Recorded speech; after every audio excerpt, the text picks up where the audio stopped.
Dear Richard, my favorite time is when we're alone at night, giggling and talking about books, poetry, when we first met, problems, daydreams, real dreams. Even our fights are fun. You lose your temper with such enjoyment that it's beautiful to watch. Sparks fly, walls shake, floors reverberate. Above all, I want to please you, not to be pleased. E.T. Dear long way away one, I love you and miss you more than you can believe. Very antisocial I am when I don't booze, and no fun when you're not around. Why don't you come down and visit me? Millions of kisses and hugs. The bed is huge. Rich. Dear Richard, even with paparazzi hanging out of the trees and hearing them tramping over the rooftops above, even with all that going on, we can make love and play Scrabble and spell out naughty words for each other, and the game would never be finished. When you get aroused playing Scrabble, that's love, baby. E.T. Dearest Scruple Shrumple Stiltskin, I lust after your smell, and your divine little money box, and your round belly, and the exquisite softness of the inside of your thighs. I am forever punished by the gods for being given the fire and trying to put it out. The fire, of course, is you. Deepest love, Richard. Richard, you're the Frank Sinatra of Shakespeare. I love not being me, not being Elizabeth Taylor, but being Richard Burton's wife. Hey, lumps. I feel very odd. Possible because I'm sober. Can you believe your husband's coming home sober? This time, I mean it. Read my diary. There's a little bit in it about you. I thought you might like to know what it feels like to fuck you. Rich. In every way. Dearest Richard, creating a life with you is far more interesting than interpreting somebody else's life on the screen. But then, I've always lived my life with too much relish to be a mere interpreter of dreams. E.B.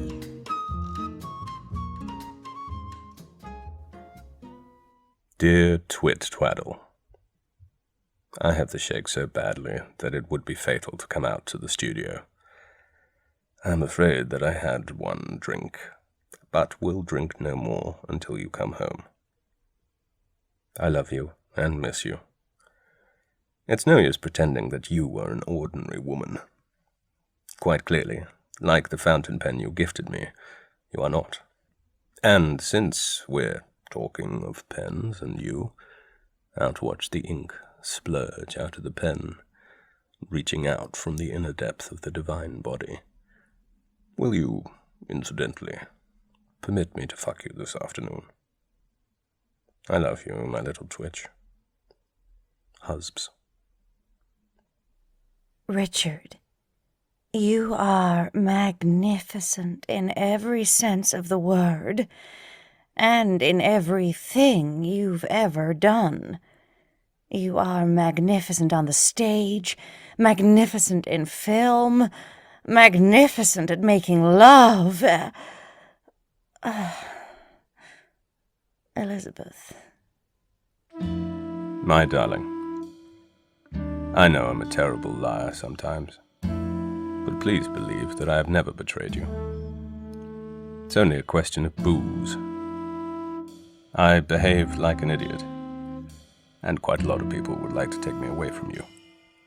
But the only person who can remove me from you is you. If you leave me, I will, like Lear, go mad. You don't realize, E.B., how fantastically beautiful you have always been, and how strangely you have acquired an added and special and dangerous loveliness. Ravaged love, and loving. Rich.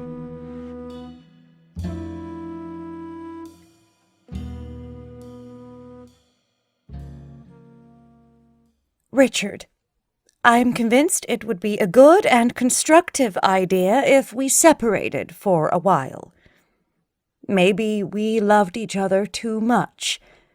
I believe, with all my heart, that the separation will ultimately bring us back to where we should be. And that's together. So, my lumps, you're off, by God. I can barely believe it, since I am so unaccustomed to anybody leaving me.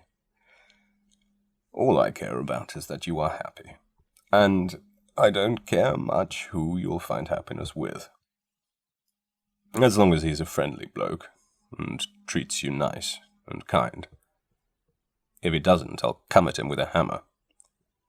I shall miss you with passion and wild regret.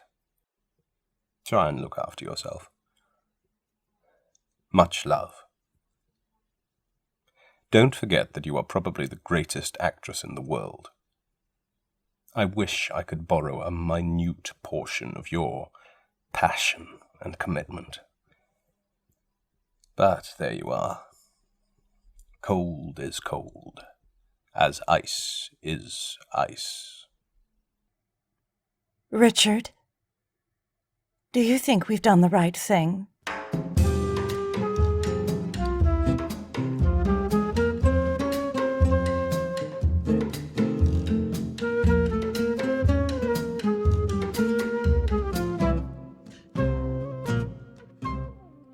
E.T.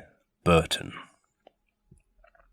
It may be very well that this is the last time that your last name be the same as mine, but I bet you the impossible bet that when I am on my last bed and nearing the eternal shore, that the words Elizabeth, Elizabeth, Elizabeth Burton will be on my lips. You must know, of course, how much I love you. You must know, of course, how badly I treat you. But the fundamental and most vicious, murderous, and unchangeable fact is that we totally misunderstand each other. We operate on alien wavelengths.